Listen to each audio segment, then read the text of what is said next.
How's it going, everybody? Welcome to another episode of the Truth Defender podcast. We are coming to you from the greatest country in the world, deep in the heart of the Lone Star State, the great Republic of Texas, Dallas, Texas, to be more specifically. If you aren't already a subscriber, please consider hitting that subscribe button for us, as well as that bell icon so you don't miss an episode in the future. When we go live, when we post any kind of shorts or stories like that, it's all good there. If you're on the go and want to check us out, you can find us on Spotify, Google, Apple Podcasts, as well as iHeartRadio and Amazon Music at Truth Defender Podcast. If you love what we do here on the show and you're feeling generous, please consider sharing the show with a friend, family, colleague, all that good stuff. Just be careful at work. You already know how that goes. Questions for myself or our guests, as well as guest or topic recommendations, you can shoot those over to thetruthDefender1776@gmail.com. We'll have all the links to all of our social media down below in the show notes as well. Linktree would probably be the best one because we have everything listed on there, Instagram and X and all that good stuff. And as always, like I mentioned, that email, thetruthDefender1776@gmail.com. So we're definitely in interesting times today. Obviously, we had the new Pope was selected, which everybody's kind of freaking out over, which is Robert Francis Prevost, the new Pope out of Chicago. Pope Leo the 14th was the name he has actually taken. So there's a lot of, I guess, kind of conspiracies, around that. Obviously, it was made even more so with the fact that Vice President J.D. Vance visited with Pope Francis right before he died on Easter. And then all of a sudden, after our 250 years of existence here in America, we finally have the first American Pope. I don't know if that's coincidence or not, but the timing definitely threw everybody kind of up in arms and stuff. So we'll figure it out, I guess. But back once again, I guess it needs no introduction whatsoever with this latest book to kind of go over all this and more. Kind of hedge out what's been going on lately. It was fresh off of Alex Jones as well, Mr. Leo Zagami. How you doing, sir? Great. It was a pleasure to be with the Truth Defender, to talk about my latest book, and to also do it in a pivotal moment for the history of the Catholic Church. As you know, I was born in Rome. I was raised in the shadow of the Vatican. And of course, this is also the moment I decided to bring out the last installment of Confessions of an Illuminati, Volume 12, as I thought in the last few months, as the health of Pope Francis was declining, I needed to warn the world that what was coming will in no way be any better, because the Jesuits have hijacked this church. And so now we have the result, the culmination of the politics of Vatican II in this new Pope who has taken my name, Leo the 14th. And it is shocking for a lot of people who maybe thought a traditional Pope might be ushered in the light of the criticism that Pope Francis got in modernizing the church in 12 years. That's also the decline of the Catholic Church, because we see a bunch of empty churches, and then we wonder who is to blame. It's always the head of the pyramid is the Pope when it comes down to the Catholic Church. Of course, we know that there is also another head, another leader, is much more insidious, and he's the Black Pope. He's the head of the Order of the Jesuits, the Society of Jesus, which I have dedicated my last installment of the Confessions, Volume 12, which is the history, secret societies, and the politics of the Jesuit New World Order and their Luciferian court. Because finally, I always receive this question all the time: who is in control? Who's controlling everything? Who is controlling the Freemasons? Who is controlling the Illuminati? Who is controlling this and that? Okay, guys, now you finally have it, and it's brought to you in a way that is not speculating on such topics of great importance. It's giving you an historical account as well as a testimony from verified sources, aside from my own, of course, experience. that comes from having studied with the Jesuits, of having brought up as a Catholic, and having realized at a very young age that, of course, there was a lot of dark and sinister compromises being made behind the scenes. These compromises tended to increase rather than diminish as the Vatican II, which was this important historic moment in the history of the church, just as an election of a pope, because the first half of the 1960s was really dedicated to this reformation of the. We don't use the term reformation because, of course, it would be more of a Protestant term, and actually the church had a pivotal moment of sorts in the face of the formation with the Council of Trent. It was there that the famous Latin Mass was eventually formalized as the key center of the Catholic Church tradition, which then was abandoned with Vatican II in the face of this growing kumbaya church of let's do anything works out, very hippish in nature.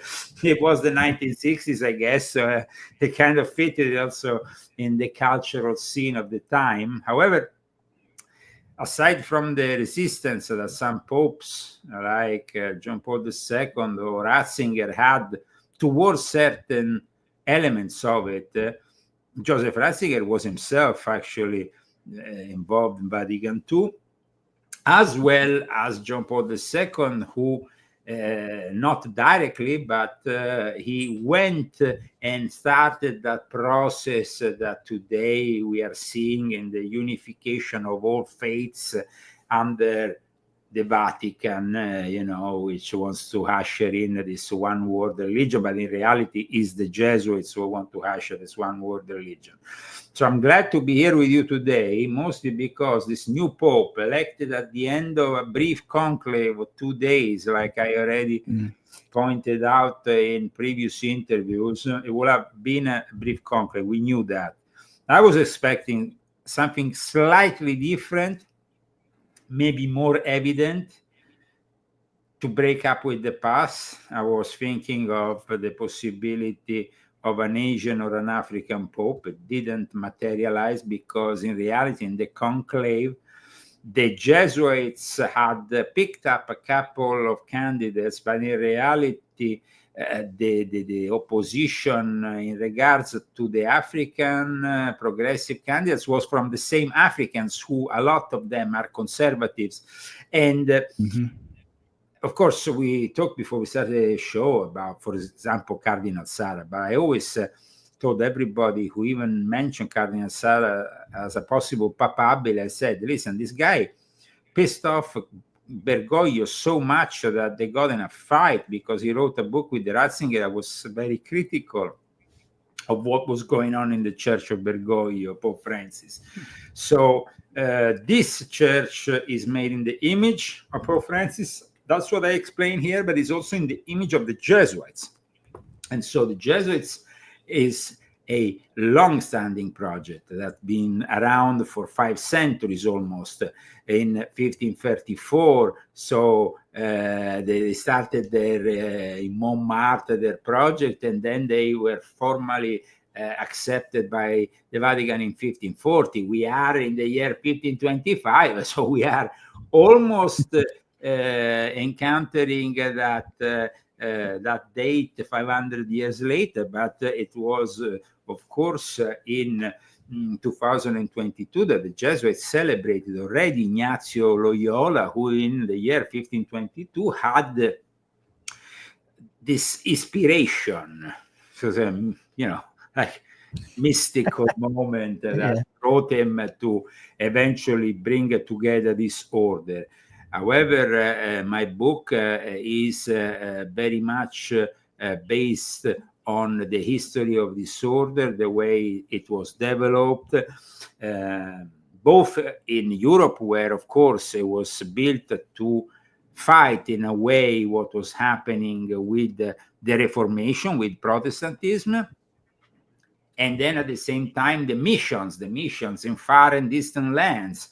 So if you think about it, that moment in church history, the Council of Trent or Trent, that was originally intended to be held in another city, in Mantua at the time was called, that was really a great and important moment, but it probably would have never happened without the acceptance of the Jesuit order, who worked behind the scenes to make sure that a new plan was born in the Vatican, a plan that placed them as almost the military order, the intelligence operatives of the Vatican. No longer the Vatican could just hope in some monks to save the day.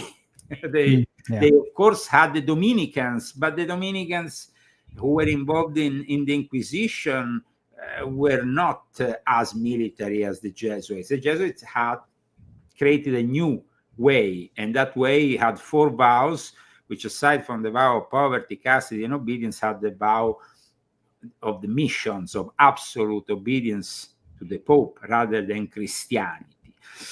For those who don't know the history of the Catholic Church, the Council of Trent was that moment in 1545 in which in northern Italy, the Protestant Reformation almost demanded the Pope and the Vatican to do something, because you see, you were denounced as a declining church, emerging corruption, and they were actually quite honest and true about it, because that's what they were.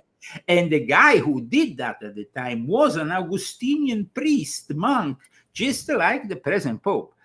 It was Martin Luther. So to actually nominate now an Augustinian of his order in the light of what Francis is projecting, and with the project which I also talked about in this book about reforming the church altogether and stepping down from the position of Pope, just as presenting as Bishop of Rome to unify all churches. Well, it makes sense to have an Augustinian, a guy of great knowledge and discipline, because definitely Leo XIV is that. But at the same time, he is also a guy who grew up between Chicago and Peru, and in Peru, that is the epicenter of the Pachamama Church, and that is paganism. Right. And you know, for example, I don't know if I have it here, I can show you, but in the emblem of Pope Francis, you could see, of course, the fact he was a Jesuit, the fact initially there was actually a different emblem, and then they changed it. But in the emblem of Pope Leo, there is a specific that I have dedicated a number of pages in volume 4, so not now. This specific is the Sacred Heart of Jesus, you know, which is stabbed in a way, you know, in a particular way. And I dedicated, in fact, to this symbol, which is now in the emblem of Pope Leo XIV, a number of pages, because, like I stated here, the Sacred Heart is, apart from a Catholic cult that eventually, I mean, it was born out of Montmartre, in the same location where the Jesuit order was actually. So that already gives you an understanding that there is a link here with the Jesuits. And then you have the fact that, like I wrote here, the Catholic Freemasons linked to the Jesuits like this symbol, and I wrote it here, you know. So it's like I kind of, and I also wrote certain specifics about this symbol. Of course, you have also in the emblem of Pope Francis the so-called fior d'Ali, which is also another specific symbol. But the actual, the image associated with the heart, I write here in volume 4, represents Christ's passionate love for us. One 19th century French devotional card has these words attached above the Sacred Heart: Vol de coeur, with emblems, which roughly translated means here in the heart that love man so much. Now, let's not forget that, and I should pronounce it a little better because my French friends will kick my ass. Voilà. C'est ce cœur qui attend l'homme. I want to be a little more specific because, like I said, they will kick my ass. But in any case, Prévost comes from France. As coming from Spain also. His actual surname indicates that, and he has admitted that he has French origins. He seemed to have also somebody in Italy, but Turin, once upon a time, here we're talking about very much France because it was more or less attached. The actual significance of the Sacred Heart of Jesus burning with love and inflames the heart and all this is a symbol that we have noticed, if you remember, also in a movie that maybe you have seen in 1999, End of Days with Schwarzenegger. You remember that movie? Yeah. And I remember that movie. Yeah. Masonic or paramasonic knighthood order that had this symbol, and it was connected, of course, with the End of Days, which, like we said, so it's a familiar symbol, but it's not a symbol that we are usually used to see in a papal emblem. And so the actual symbol of a pope, when analyzed, and of course here we are only at the beginning of this papacy, so maybe our analysis will bring us new information as we work on it, but he comes from an order which is actually even older than the Jesuits. I mean, the Augustinians are older than the Jesuits. Like we said, Martin Luther was part of it, so that is an important thing. But also there's another important thing. This order has covered pedophilia without really fronting the problem. And the Jesuits themselves apologize immediately, like I said in my latest book, after the death of Pope Francis. The first thing the head of the Jesuits did was to apologize that Pope Francis wanted to do more, but he didn't manage. I mean, all these popes wanted to do more. Why don't they do something? And now the Augustinian order and the past of this pope is it's fueled with the cover-ups, both in Peru and in Chicago, and that really is already something that brings dislike towards a guy who presents himself dressed in white, when in reality he seems to have been already compromised. This white, this purity that you want to present is just an image, is not a truth. So when we are talking about a church that fought the Counter-Reformation, and now a church instead that wants to go the opposite way, wants to bring back those people who did the who did the Reformation, and that Reformation it's no longer challenged, because even the Catholic Church today has opened up to a series of ideas that a few centuries ago would be deemed as heretical. The intention of the church is mainly to unify all these Christian denominations and eventually bring them towards the one world religion project, which, as you know, we have discussed other times in the past, and I have discussed in volume 7, explaining how the Jesuits and the Freemasons brought together this project, and Pope Francis endorsed it. So this Pope is like, I will define it, if I have to be honest, as a Francis 2.0 on steroids. Right. So it's nothing good about it.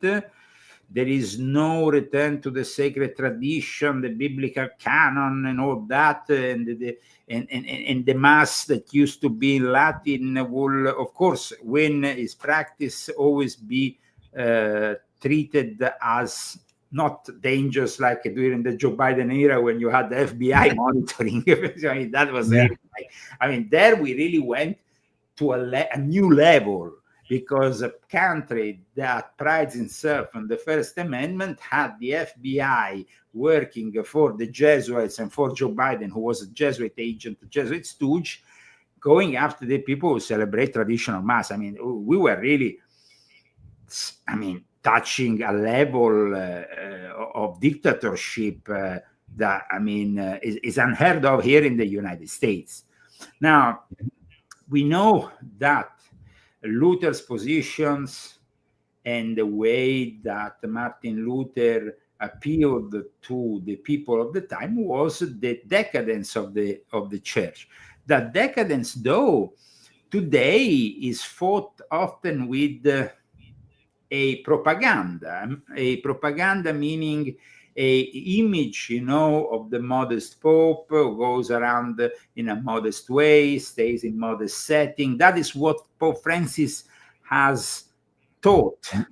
And it was, of course, all illusion, because we know it's all a product of illusion. But it was to sell a church that is saying, oh, we live in a more modest way. Now, we don't know still where this Pope is going to live. If he's going to live in the Santa Marta, where was basically the place where Pope Francis resided for all these years, which is not the papal apostolic rooms, but it's rather the hotel used for the conclave. But we also know that created problems for this conclave, because Pope Francis had elevated so many cardinals. He had also occupied a lot of these rooms for him and his staff, that when they had to do the conclave, they had to work out miracles to fit all these 450 cardinals. There were cardinals that literally didn't know where to. They had to, invent a room inside a little angle or corner, or just so they could have all these cardinals together. But why there were so many? Because, of course, the Pope went on nominating until you get the number so you can decide the next papacy. And that's what he did. The number required is 75%. He nominated 80% to be absolutely sure. And he did it up until December. He did it also when it comes to Cardinal Prevost, now Pope Leo XIV. He did it also by elevating Cardinal Prevost to a even more, you have like generals, 1 star, 2 star. Right. He gave him all the stars on the 6th of February before going into the hospital. So he was had even more of an image. Well, wasn't he responsible for, I guess, recommending popes and recommending the cardinals and actually Well, no, you are as a pope nominating the cardinals, but like I said, he nominating an unprecedented number of cardinals so he could rig the system. The system is rigged by him on behalf of the Jesuits. The Jesuits pushed the Second Vatican Council in a way that was intended to be a new kind of vision for the church, more and more a mix of communism and Catholicism. And that mix was also something that, of course, was seeded in the South America, Central America by the liberation theology and by that kind of approach that was promoted after the Second Vatican Council. In 1968, there was this important event that took place in Medellin in Colombia, where all the representatives of the South American church got together, and that was the moment in which they went in a direction which was of course you are very young, but you know that in the 70s or 60s also, they were in South America up until even the 80s, but even now to some extent in some places. But I would say up until the 90s, there was so-called banana republics with dictators who were quite ferocious, and often they were actually nominated and supported and in some way by the CIA because they were opposing communism. No? So that also gave, though, the opportunity to these people to become almost like the champions of the population, of the average folk, who would see the dictatorship as an emblem of fascism, and that instead as the communism as a way of liberating. And that's led the way to the Sandinistas and all that kind of stuff. So the way that they built all this was from from their point of view to fight. They had all these South American bishops and cardinals and stuff. At the end of the Second Vatican Council, had met in secret. You remember? I don't know if you remember. We talked about Volume 7 and the Pact of the Catacombs. Right. And this was a very important moment for the South American Church. But then the project continued, and that project eventually, of course, culminated with the arrival of Jorge Mario Bergoglio in the Vatican. Everybody thought, okay, that is the end. Now we will have another pope from somewhere else. In reality, when we go and study the history of this pope is just as much Peruvian as he is American. And he was completely unknown by the American bishops and cardinals present. I never heard of him before. I never heard of him before either. I mean, I knew that he was, on the short list up there, but he was probably like 9 or 10 on the list. Obviously there was other people ahead of him. So, I mean, like you said, I was hoping it was going to be Cardinal Sarah as well. When people say, I know, and I mean, like I said, it was wishful thinking, because when you have mathematics, you don't have an opinion. No, mathematics is not an opinion. If you have 80%, it's and you need 75, you automatically decide the future, the present, the past, whatever. I mean, mathematics means that if you rig a system, then that system is rigged, and it's like it's a little bit like the Supreme Court. If you have a certain number of conservative judges, in theory you should be able to always have a conservative approach approved by the Supreme Court. Now, today, that's not always the case, because the Supreme Court and even Trump nominees don't always behave the way, because there's a lot of influence by the Jesuit judiciary to, especially in the matters of immigration and other things.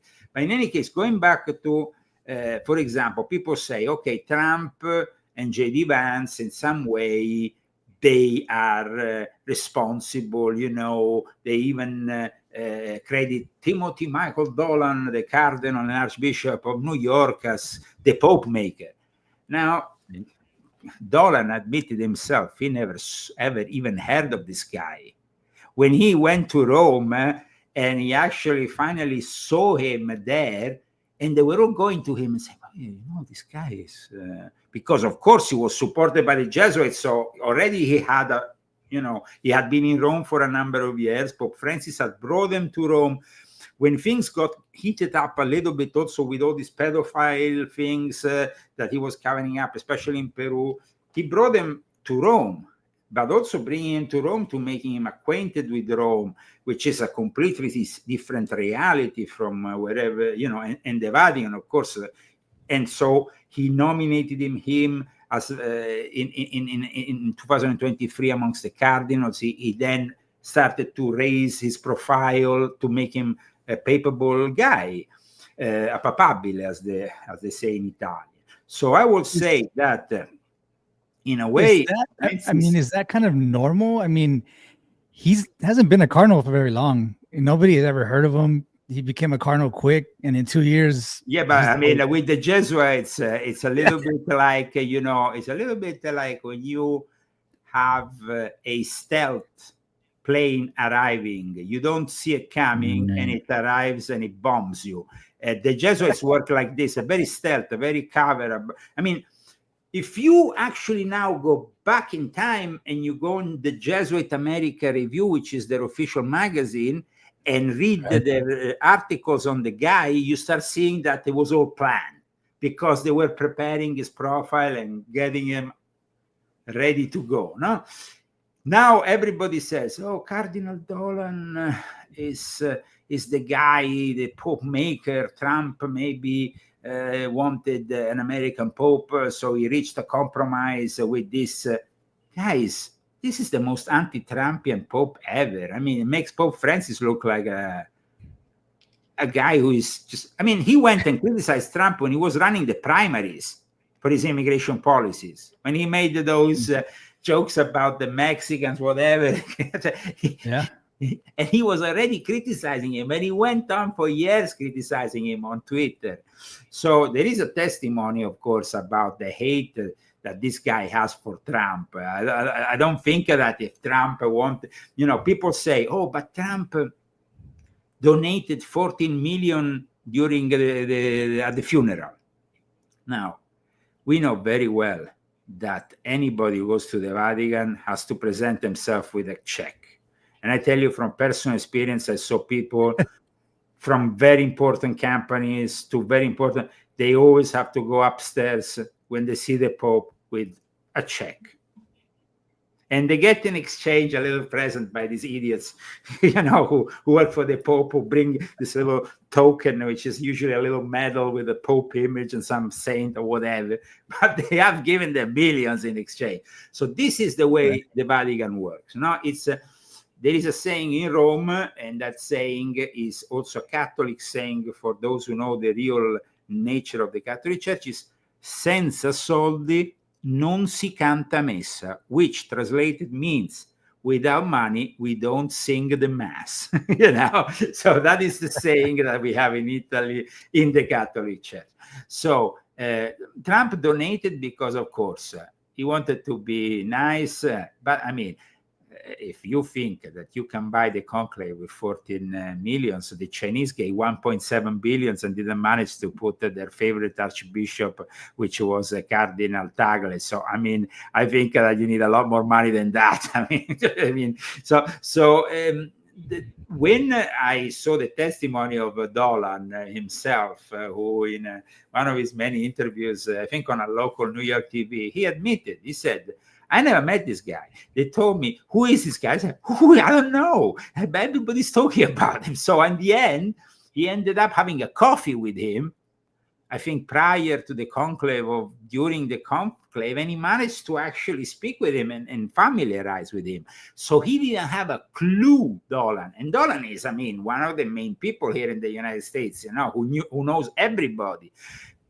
So the Jesuits were very careful about how they moved this guy from one place to the other. There was a scandal in Chicago because he was covering up an Augustinian who had been involved with pedophilia, and he had placed next to basically a place with youngsters. So that was completely improper of him. But then there was many other scandals that involve the cover-ups of this Augustinian monk, who nowadays everybody is praising like, oh, wow, what a holy man, he's American. Of course, the philosophy of the Jesuits is so sick and twisted that they know exactly how to manipulate the masses.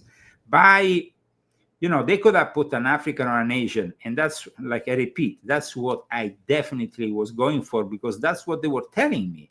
But then the Jesuits are almost more insidious, because they put an American and they screw you up, because with an American, you are going to fight Trump every day on the same level. Now, this Pope is going to do his first Mass in front of 200,000 people on the May 18th, okay? 666, May 18th. Okay, so May 18th, he's going to do his first Mass. But remember that already from this morning, when he made the Mass for the Cardinal, he started to say, let's build bridges. He started to insinuate things that, of course, are anti-Trumpian, anti-MAGA. But this is only the beginning.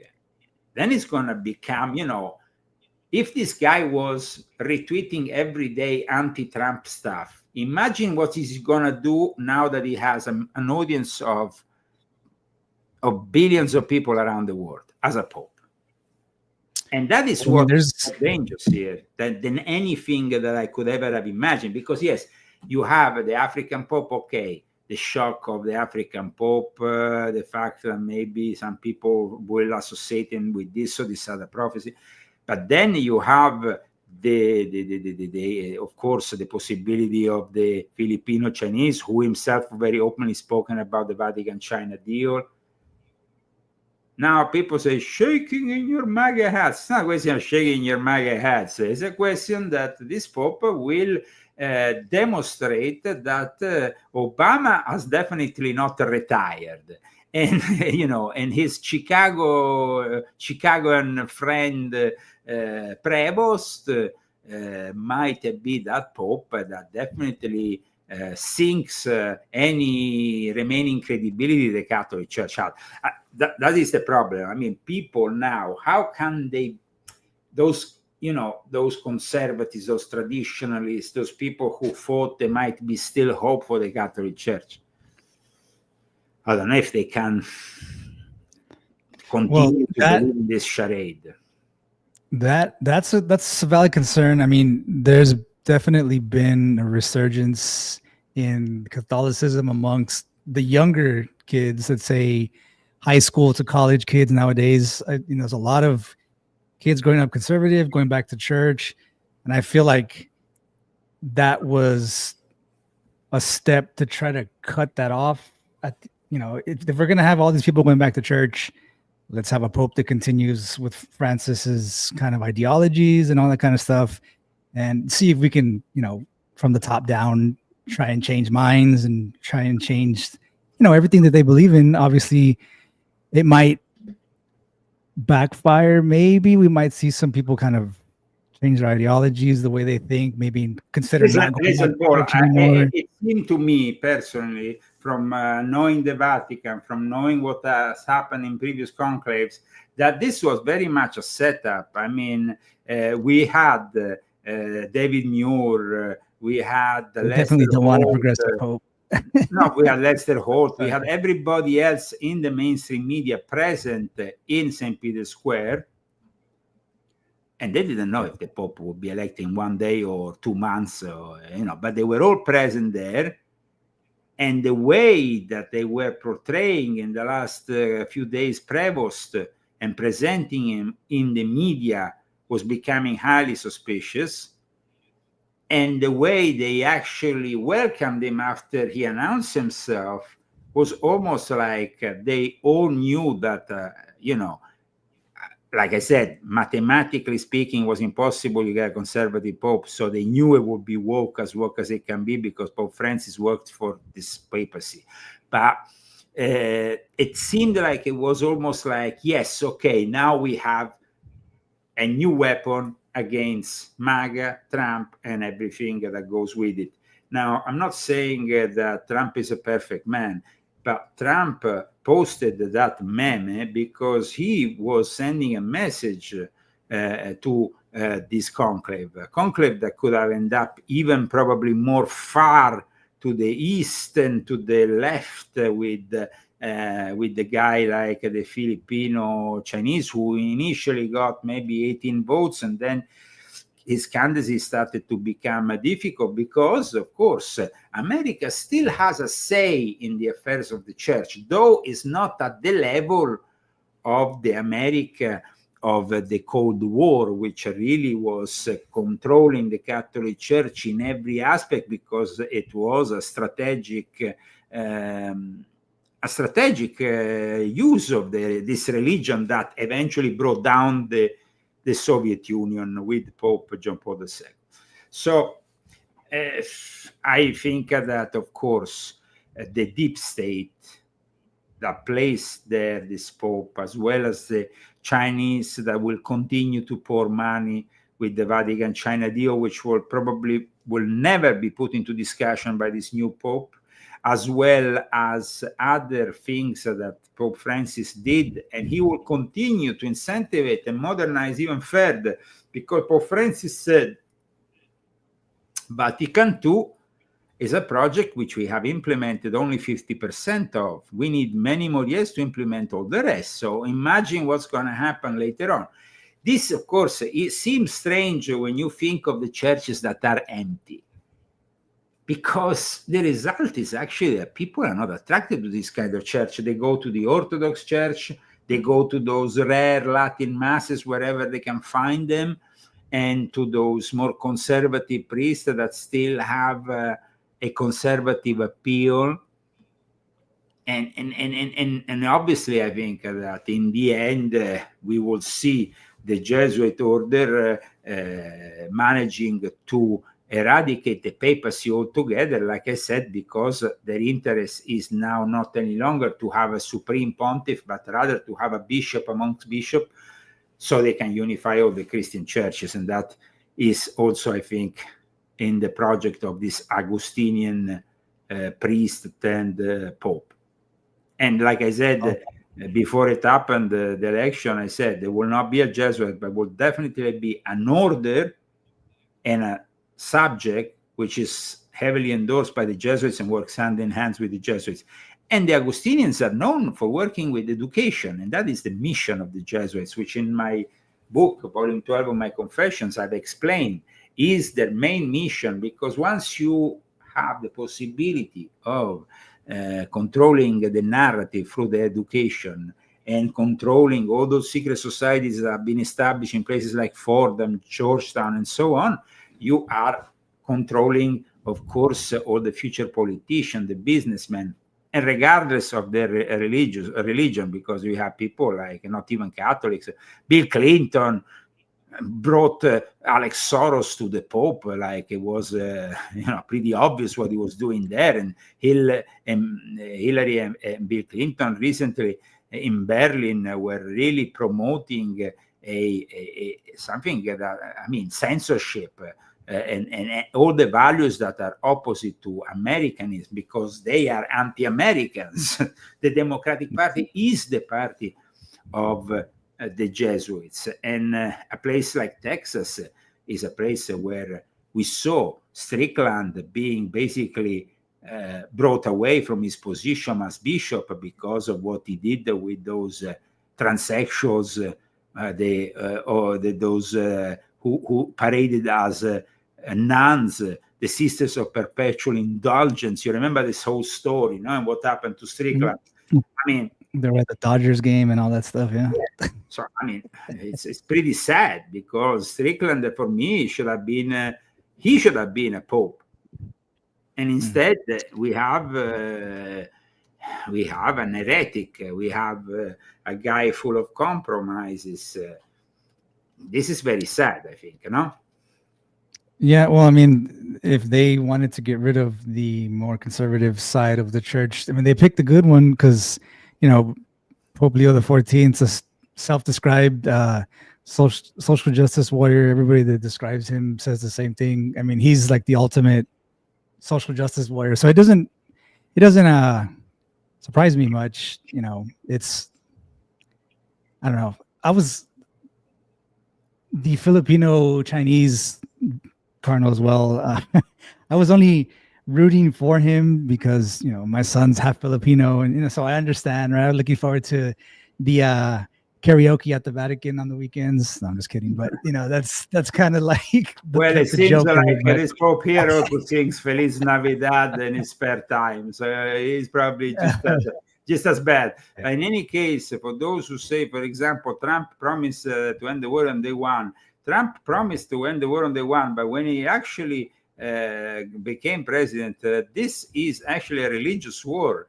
Now, today, on the 9th of May, finally, we might have a possibility to end this war. Zelensky talked with Trump.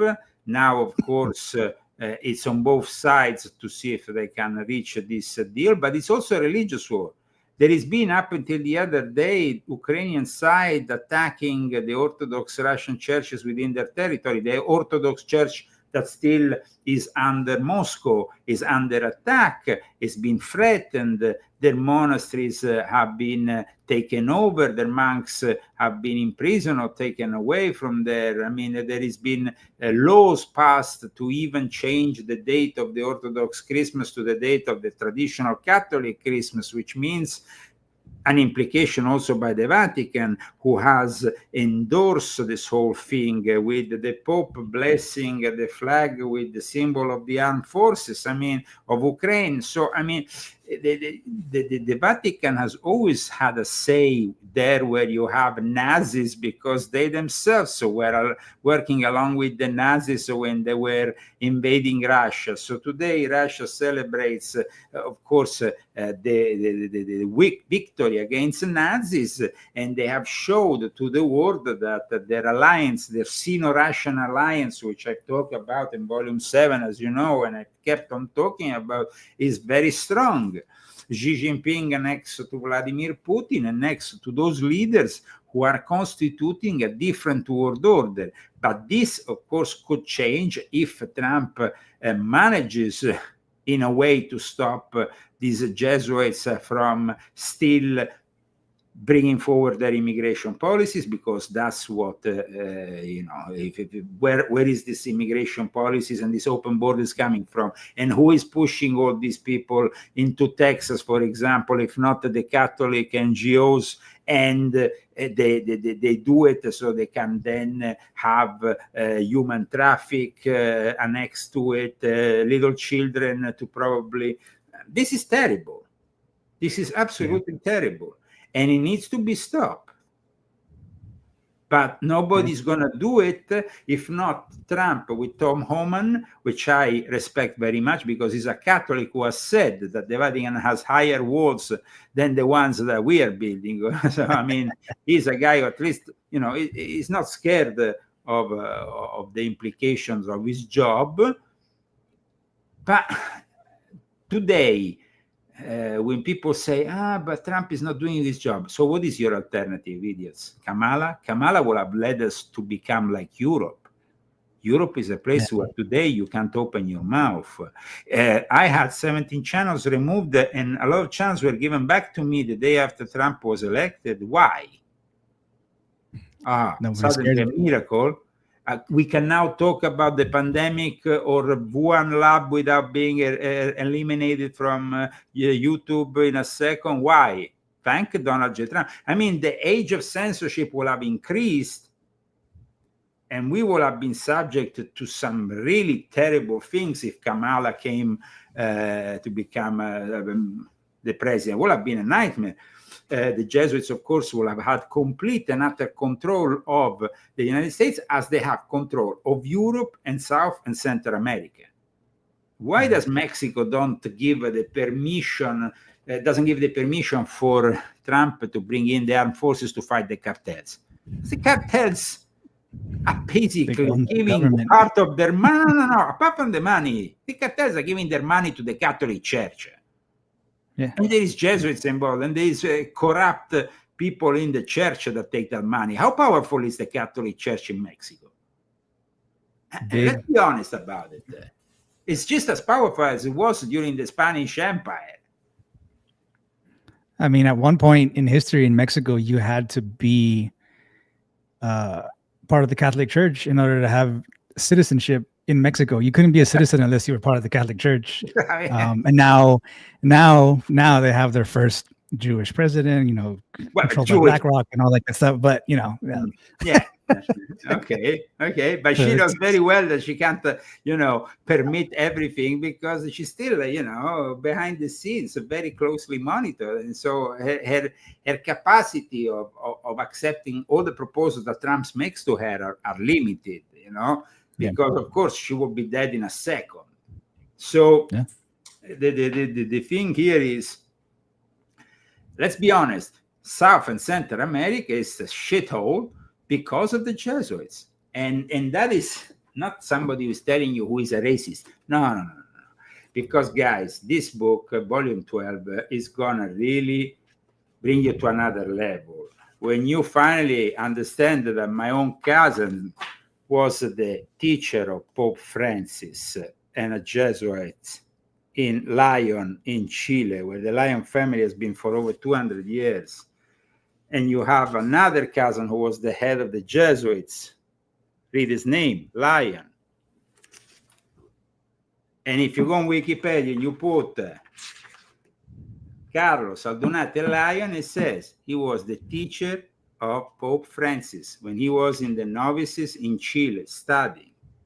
My grandfather was born in Chile, so it's not a guy who's telling you he's from another planet. I have relatives in Chile. So And I'm telling you this, and in Valparaiso, the family house is now a convent for how Catholic and devoted we are.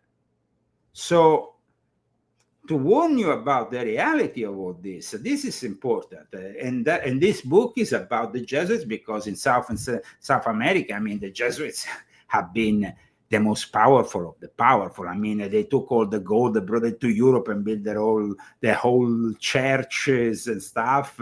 But they were also the guys who did the reducciones, where they experimented their first kind of communism.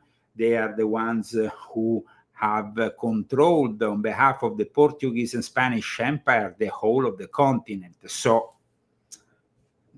I think that people maybe need to understand where all this is going.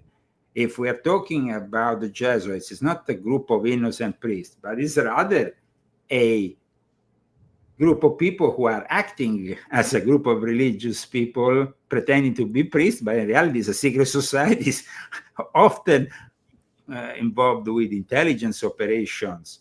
When at the end of the Second World War, the Nazis needed to escape. Where did they escape? Sorry. In which countries? Argentina, South America. Who was there welcoming them? Who you think was there welcoming? Please. CIA and all that stuff. Yeah. No, the CIA, yeah, because it was the Vatican who gave actually to a lot of the in the rat lines gave their own diplomatic immunity passports, like the Knights of Malta passports, to these Nazis. So people need to understand that if Adolf Hitler actually, like some say, died at a later age in South America, he did it because he was protected by the Jesuits. But it's like people don't know. But I mean, also when it comes down to Chile, some of the most despicable Nazis, as you know, conducted themselves with impunity and created their own communes that are still there, where they serve great specialities from Bavaria, and you can drink the finest beer. But it is all because of the Jesuits. The Jesuits were an inspiration for Adolf Hitler. They were an inspiration for Himmler. Adolf Hitler had only good things to say about the Jesuits. Of course. So maybe people need to study a little bit better the history of this order, because I find today that there is very little that is being written in the last 40 years about the Jesuits. In fact, this book is #1. It's a bestseller at the moment in historical essay, religion, and all that, history of religion. It is a bestseller for a reason. Nobody writes about them. Nobody has the courage to write about them. And there is, like I said at the beginning of my book, maybe, and also there is a reason. If you're an academic, a professor, somebody who devotes his life to academical study, you know that if you go against the Jesuits, you will never teach in any university on the face of the planet, or any school. Even an elementary school, you will not be able even to work in a kindergarten if you go against the Jesuits. So that is already something that stops you. And then, of course, there is the real threat, the fact that these people are assassins with license to kill, and people who don't have, their shoulders very, and know what they're fronting. But, I've been exposing people left, right, and center. And so I exposes the whole pyramid of power. I couldn't expose only the base or expose only part of it, and then not expose the whole seeing eye, which is on top. Right. Yeah, it's very intricate. I mean, it's here in Dallas, we have, one of the bigger high school baseball teams. The school is actually Jesuit Dallas High School, something like that. And they have big baseball teams and a lot of money, and they're, they go all the way down to middle schools, elementary schools. So, I mean, it starts very young, but I mean, I guess kind of as we close out here the last few minutes. Even Trump or I studied with the Jesuits. I mean, it's not that I didn't study with the Jesuits. I studied with the Jesuits. So, this is me studying with the Jesuits. I mean, it's like, both me and Trump have something in common, like I said in the book. We went through the whole thing, and we actually came out on the other side and rejected their values, their alleged values, and we actually became stronger because we know how they work. We know how dangerous they are because we know how intelligent they are. It's not about dissing people. It's about understanding them.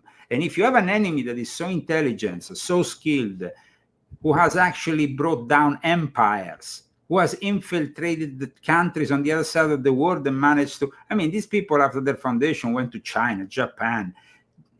3 shoguns were involved into kicking them out of Japan because it was so dangerous. They were placed on the watch list of several countries because of the fact there were no ordinary religious group. And aside from the fact of the implication with secret societies, and as you know, I spent a lifetime in secret societies and exposing later on this secret society network we commonly refer to as the Illuminati. So the Jesuit of the Fourth Vow, somebody says elite Jewish families, the European black nobility, absolutely. At the beginning, there was a lot of Jewish elements inside with Ignacio Loyola, including his secretary. Soon after, though, because of the blood laws that were in place at the time, it was prohibited then later on, a few decades later, to have Jews within the Jesuits. But having said that, you had a lot of suspicions about even Ignacio Loyola himself being a conversus. However, if as a Jesuit you were a Jew, you were not respectful of your own religion, so you are no longer a Jew, you are a joke. This is what I say. I mean, people have to understand that what I'm proposing here is about, of course, the most powerful and influential religious order in the world, but it's not done in a way that wants to offend the Catholics or offend people who believe in this faith. It wants to simply address these elements which I find antithetic to the Catholic religion itself. So if a Catholic reads this book, maybe he will reach a different awareness also about this new Pope. Right. Is the I heard that the Christian religion will be kind of the biggest religion in China, like by 2030. Is that on purpose? Are they trying to get? Well, the Vatican-China deal, like I explained, was sealed thanks to that defrocked Cardinal McCarrick, the late Cardinal Theodore McCarrick, managed to bring together this Vatican-China deal. In the fall of 2018, it was sealed, this deal, unprecedented between the Vatican and China. And from that moment onwards, China, rather than helping the Christians or started to persecute, take away the crosses. Because at that point, they knew that the Vatican will not do anything to stop them. The Vatican was always there with a very important underground church present for many years. But parallel to that, like I explained in my latest book, there was the Chinese Patriotic Catholic Church, which was established in 1957 by Mao Zedong. And there was such a important Catholic base in the country that even the Chinese Communist Party in the end had to accept, if not a compromise, a way of controlling them by nominating their own bishops. But those bishops, of course, were initially seen as a joke by the Vatican, as heretics, because as a communist, how can you nominate a bishop out of thin air? The Jesuits, of course, were kicked out of the country, but not all of them. And there was one in particular who ended up becoming their main collaborator and helped the birth and the rise of this church, and eventually bringing it back together with the Vatican. And then eventually we have, since John Paul II, increasing relations. And then, of course, with Pope Francis, now the recognition of those communist bishops. In the month of April, China... the month of April, we had the death of the Pope, we had all kinds of things, but there was China that was actually nominating 2 bishops in the meantime. And the Vatican didn't say anything about it. And I think that you will see once again, every 2 years from 2018, they have resealed and reapproved this agreement, which we not know all of it, but every 2 years it was, and I think that now it was 2020, then 2022, 2024. The next will be 2026. I don't think there will be any opposition by the Vatican in reconfirming the Vatican-China deal under Pope Robert Francis Prevost, aka Pope Leo XIV. So it's obvious that what you said is Catholicism or Christianity become number one in China. Yeah, but what kind of Catholicism? What kind of Christianity? It will be a state-approved, sanctioned by the state form of religion, controlling every aspect. And so it doesn't have really the same validity. It is really, though, if you think about it, an experiment by the New World Order to see to which extent you can control faith, because the future one world religion is going to be completely controlled. Right. And, once they get into your mind, because that's the future with transhumanism and everything else, well, that is where the mark of the beast will separate real Christians from fake Christians, or Christians in name only, let's say. Thank you so much for having me on. Yes, sir. Absolutely. No, it's always a pleasure. It's always a wealth of knowledge when we have you on. I know we touched on a few things prior to going live, but I just feel like, like you mentioned previously, the US was kind of pulling away from the EU. And, like you said, you kind of I feel the same way, that this American Pope was chosen on purpose to kind of bring us back into the whole fold on the global level, instead of just us kind of pulling away and just worrying about ourselves. But absolutely. Yeah. And for that reason, we should pray that Trump manages, even in all these difficult moments, because like you will read in this book, the tariffs, yes, of course, are a product of what?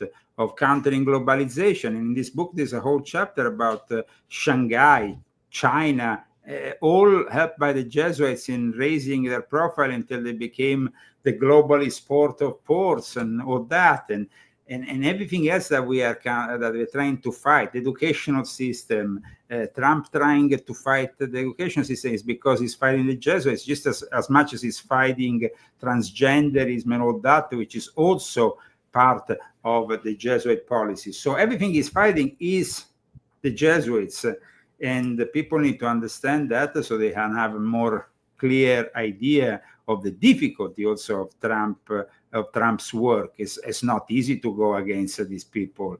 I, in the end, suggest only one possibility in the book, though I know it's impossible to achieve that. It was what the empires of Spain or Portugal did back in the suppression of the Jesuit days, just to expel them and declare them a dangerous foreign agent within our land. But that's never going to happen here in America in 2025. Of course, it's wishful thinking. Thank you so much, and God bless the Truth Defender. Take care, guys. Thank you, sir. God bless. Have a great one. Have a great weekend. Thank you. All right, everyone. Appreciate everybody's time. That was always it's interesting, as always, when we speak with Mr. Zagami as well. So you can find his work obviously at leozagami.com. Check out his book on Amazon as well. Bestseller, Leo Zagami, Confessions of an Illuminati, Volume 12, History, Secret Societies, and the Politics of the Jesuit New World Order and the Luciferian Court. I always enjoy having him on. We were kind of behind today. For some reason, Rumble is not on or up and running. I don't know. But for those people that usually catch us on Rumble, we'll get that sorted out, and I'll have the episode uploaded onto Rumble later on today. So yeah, I appreciate everybody sharing their Friday with us, especially to Mr. Zagami as well. He's extremely busy. Check him out on Alex Jones. He did a show with him yesterday, I think, kind of going over the same thing. Obviously, able to speak here. Alex can go a bit crazy and start talking over people and all that good stuff. So yeah, we let him kind of run free here. So check that out if you want, and check out his book as well. So I appreciate everybody. I just hope everybody's having a great Friday and they have a great weekend. Thanks for sharing your Fridays with us. As always, if you guys want to check us out, you can catch us on Spotify, Google Podcasts, Apple Podcasts, as well as iHeartRadio and Amazon Music at Truth Defender Podcast. All the links in the show to the show and social media in the show notes below as well. Like always, guest topic recommendations. Email us at thetruthDefender1776@gmail.com. I appreciate everybody. Everybody have a great weekend. Stay safe out there. And always remember, God, family, Texas. Good night, y'all.